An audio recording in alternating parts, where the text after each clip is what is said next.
En 2009 sort le film Avatar, un film d'une qualité technique exceptionnelle. Mais au-delà de la qualité graphique, il semble y avoir quelque chose de plus, quelque chose qui nous parle, qui pourrait peut-être expliquer le succès du film. Il ne s'agit pas du scénario, finalement assez simple et déjà vu. La lune de Pandora a quelque chose de fascinant. Mais pourquoi ? Pourquoi sommes-nous transportés ? Au travers du voyage initiatique de Jake Sully se cache une exploration plus subtile. L'auteur nous fait passer un message. Au début du film, nous sommes plongés dans un monde terne, froid, sans émotion. Un monde métallique dans lequel la nature est absente. La ville est surpeuplée, nous, humains, portons des masques. Une vision bien sombre de notre futur, qui ne semble pas si lointain. Une télévision gigantesque, à l'image de la société de consommation, à l'image du toujours plus. À la télévision, le tigre, espèce éteinte depuis plus d'un siècle, revient à la vie grâce au clonage. Une planète sans saveur, sans émotion, sans humanité. Un monde dans lequel nous ne rêvons plus.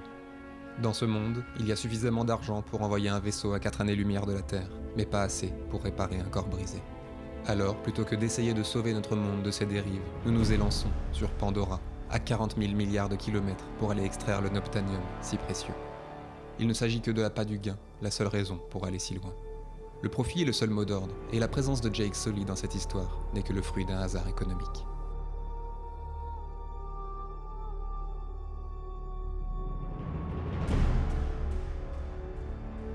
Le vaisseau à destination de Pandora est à l'image de la planète Terre, à l'image des incinérateurs.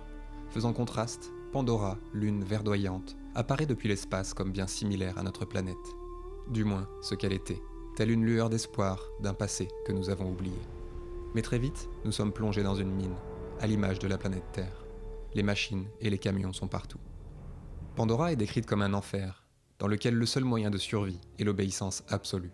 Sur Pandora, nous sommes également traités comme des machines. Les rapports de force et de domination sont à l'œuvre. If there is a hell, you might want to go there for some R&R after a tour on Pandora. Jake Sully rencontre l'équipe scientifique. Il ne sait encore rien de ce monde, mais va rapidement rencontrer pour la première fois son avatar. Un face-à-face qui lui permettra plus tard de se rencontrer lui-même. Pour accéder à son avatar, Jake s'endort, inconscient dans son caisson. Il bouge les yeux, indiquant le sommeil paradoxal, accédant ainsi au rêve.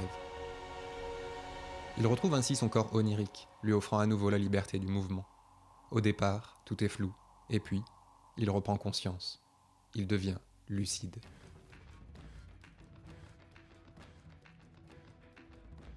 Avec son avatar, Jake peut accéder à un nouveau monde. Il peut courir, sauter, et même plus tard, voler. Un monde où tout est possible, où il n'est plus limité par son corps physique.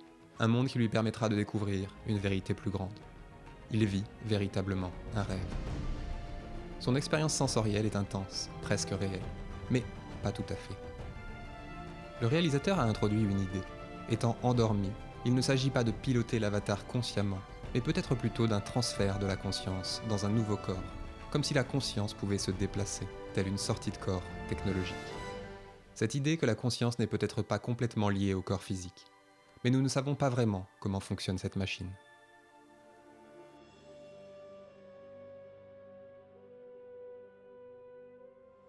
La première incursion sur Pandora est magistrale, nous proposant de découvrir certains de ses habitants. Et de plonger dans le cœur du sujet.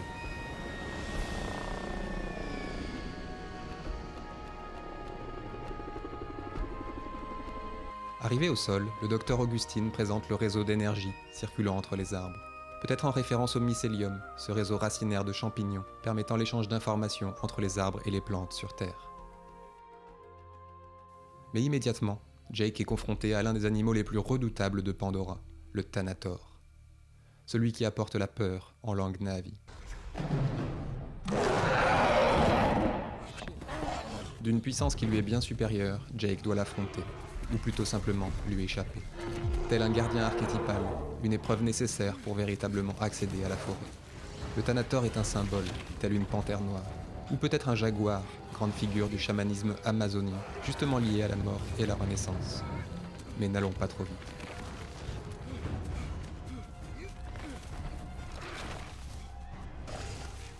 En échappant au Thanator, Jake réussit la toute première étape de ce qui pourrait être un rituel de passage et d'initiation.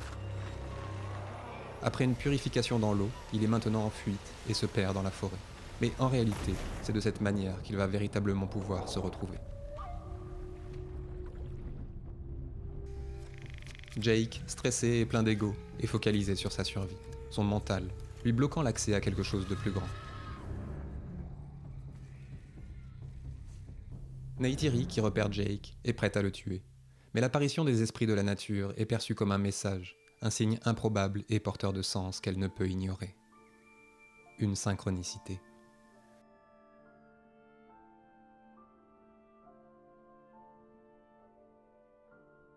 Jake allume sa torche, mais paradoxalement, elle bloque sa perception et l'empêche de voir la véritable nature de la forêt. Nature qui est pourtant sous ses yeux. Il croit savoir, mais en réalité ne sait rien et ne voit rien.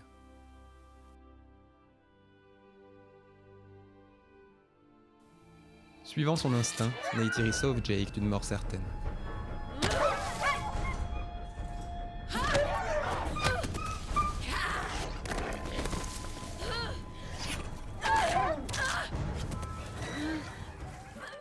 Est-elle un guide? Elle lui donne la clé, lui permettant de voir. Elle lui donne l'accès à la forêt. Sa survie étant assurée, l'ego de Jake se relâche. Il peut alors voir cette nature, pleine de vie et d'énergie. Il peut véritablement voir la forêt pour la première fois. Il découvre une réalité plus grande, qui lui était jusque-là inconnue, mais qu'il ne comprend pas encore.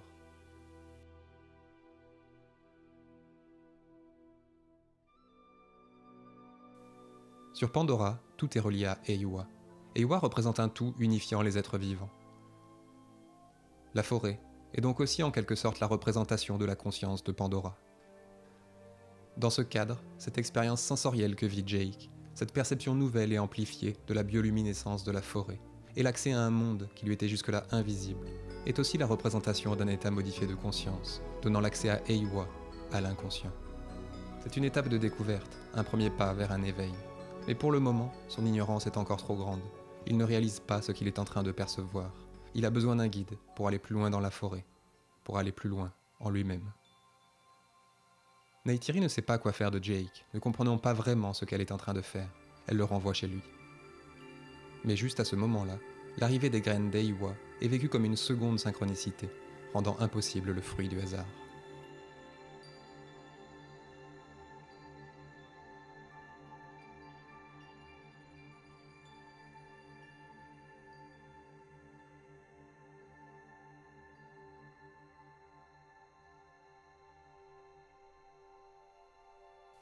Il est impératif de consulter Tsaïk, la chamane de la tribu, qui décidera de lui donner une chance. Neytiri va alors enseigner à Jake tout ce qu'elle sait, toute la connaissance et la sagesse des Na'vi. Elle va lui enseigner comment voir le monde différemment, non pas comme une ressource à utiliser, mais un tout avec lequel se connecter.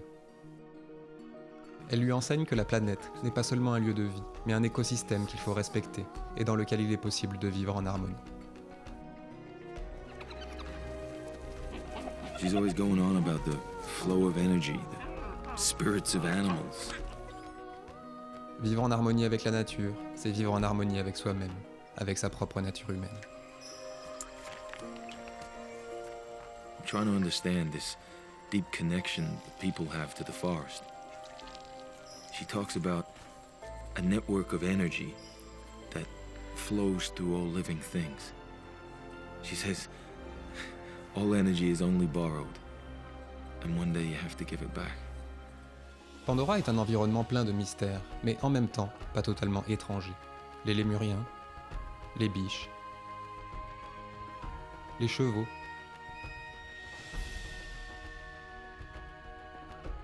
les légendaires montagnes flottantes de Pandora que l'on retrouve également chez nous. La chasse au bison, à l'image des Indiens d'Amérique. Presque tout est inspiré de notre planète Terre. Il ne s'agit pas d'un manque d'imagination, mais plutôt d'un message, nous expliquant que le véritable sujet n'est pas Pandora ou les Na'vi, mais bien nous-mêmes et notre relation avec notre planète. Nous vivons l'enseignement de Jake à travers ses yeux, comme un rappel, un souvenir oublié auquel il est encore possible de rêver. Neytiri nous enseigne un nouveau regard sur notre relation au vivant, notamment par le biais de Tsaelu, le lien. Tsaelu, c'est la fusion de la conscience avec un autre être vivant. permettant une véritable symbiose et mettant fin à l'illusion de la séparation.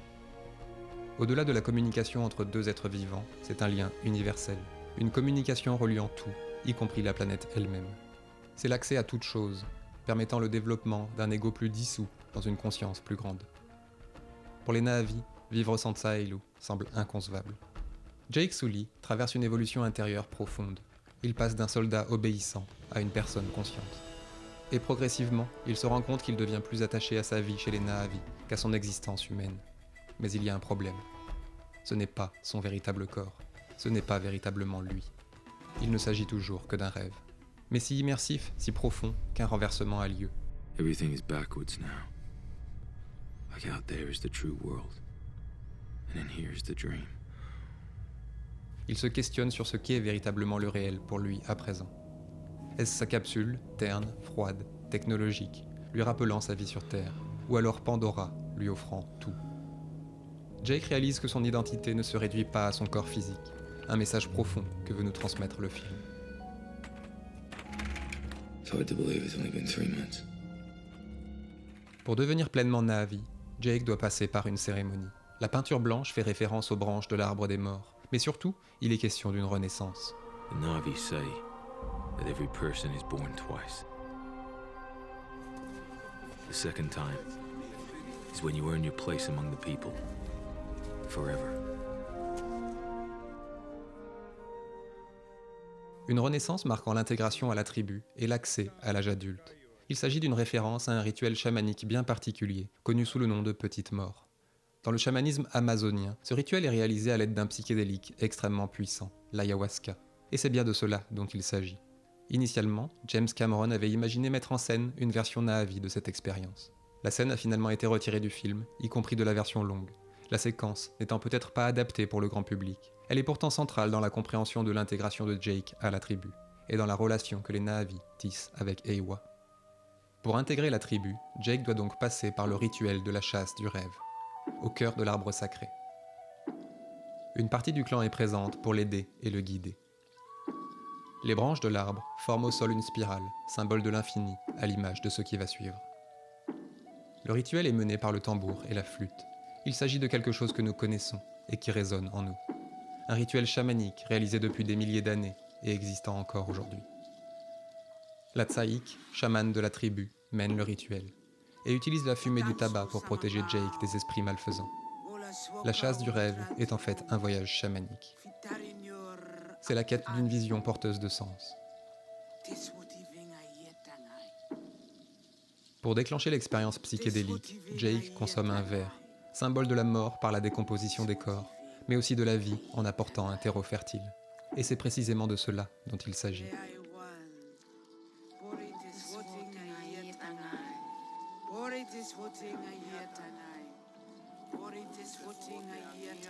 Mais un deuxième ingrédient est nécessaire, le venin du scorpion. Un psychédélique composé de 2 éléments, tel le breuvage de l'ayahuasca, composé de lianes et de feuilles d'espèces différentes. Un breuvage puissant qui déclenche douleur et nausée.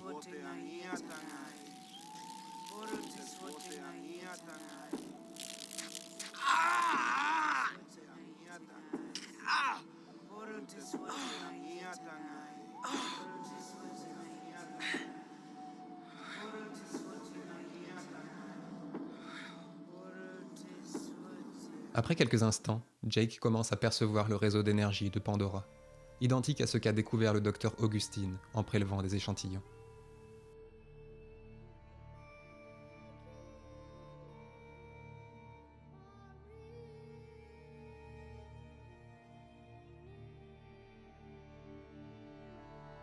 Pendant toute l'expérience, le corps de Jake est guidé par le rythme du tambour.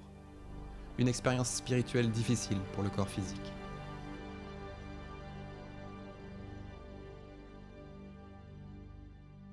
Puis, il est expulsé de son corps, effet classique du breuvage de l'ayahuasca, vivant ce que l'on appelle la mort de l'ego. Cette fameuse renaissance dont il était question, entraînant la dissolution du sens de soi et l'union de sa conscience avec Eywa.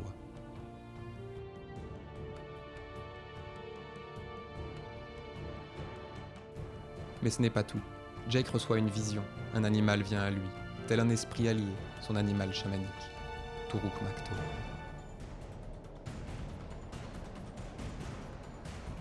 Puis vient une autre vision, de la forêt réduite en cendres. Une vision qui influencera certainement Jake après la destruction de l'arbre maison, pour tenter l'impossible et réaliser le lien avec Turuk Makto. Jake est entré en communication avec Eywa, avec chaque être vivant. Il est pleinement adulte, conscient d'appartenir à un tout. Cet événement marque une rupture. Il devient Na'vi plus que humain. Mais paradoxalement, c'est un retour à sa véritable humanité.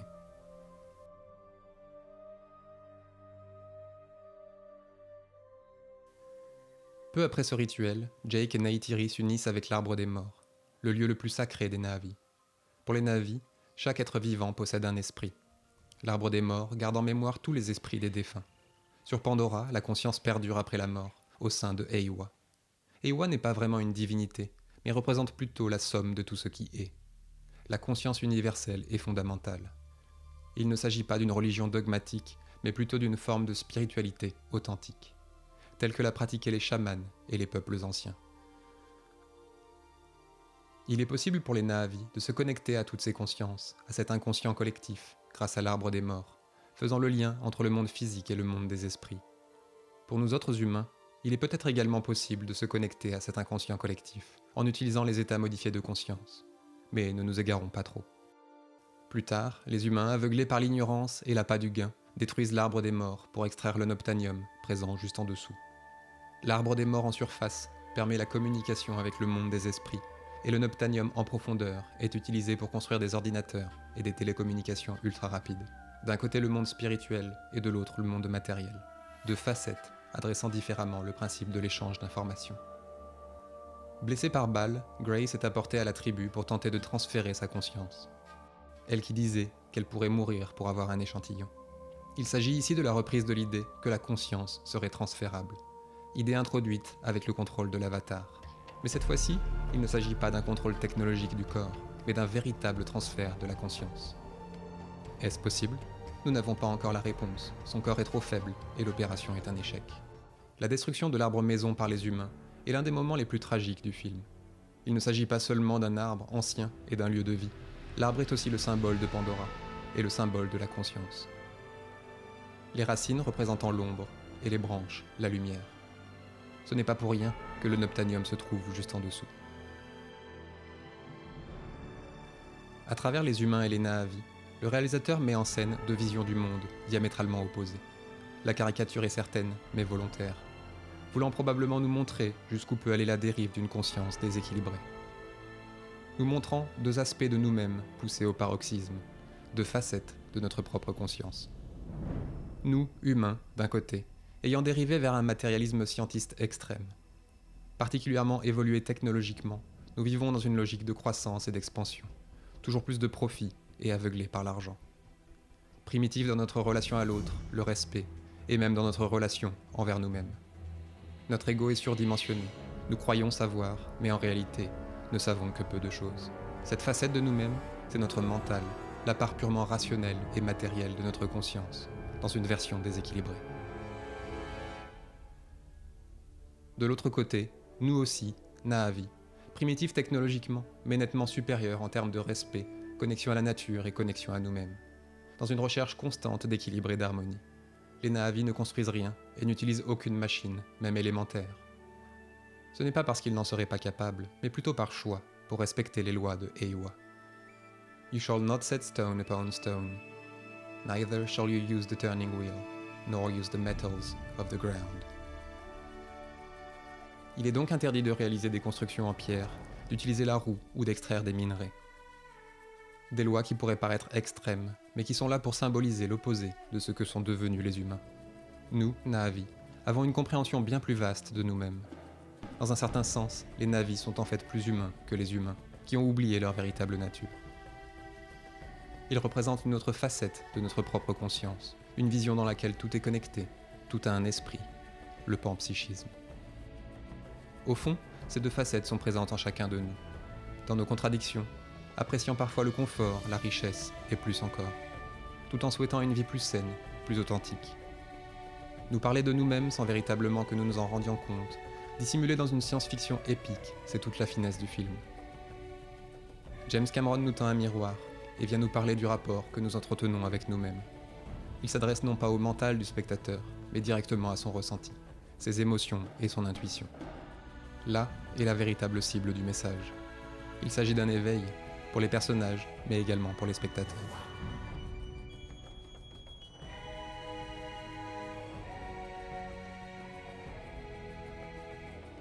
S'ensuit la bataille finale, dans laquelle Eywa, visiblement capable d'un libre arbitre, prendra la décision d'aider les Na'vi à vaincre les humains dans l'ultime bataille, probablement contenté de rétablir une forme d'équilibre.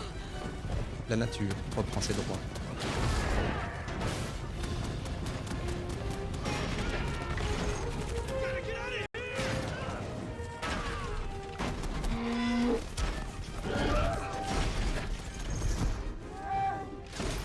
Pandora, une lune sur laquelle nous pourrions vivre une vie d'équilibre et d'harmonie, en symbiose avec l'environnement.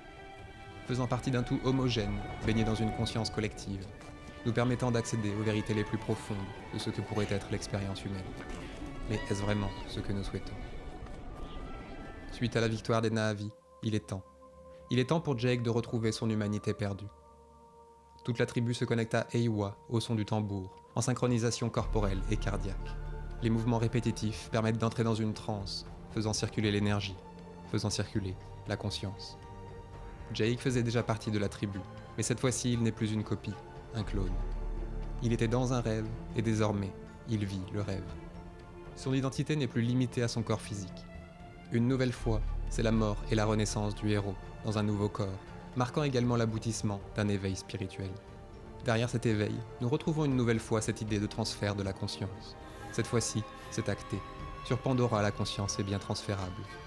Via l'identification à Jake Sully, le réalisateur nous fait ouvrir les yeux et nous amène à un questionnement. Et si également pour nous, humains, la conscience n'était pas générée par le cerveau? Et si elle était autre chose, plus vaste et plus mystérieuse encore? Un questionnement profond sur notre propre identité. Quoi qu'il en soit, Avatar nous aura fait rêver de nous-mêmes.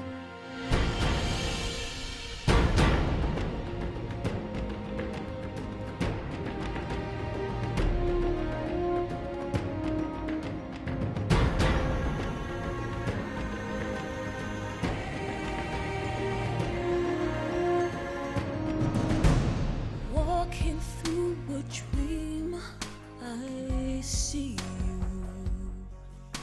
My light in darkness, breathing hope of new life.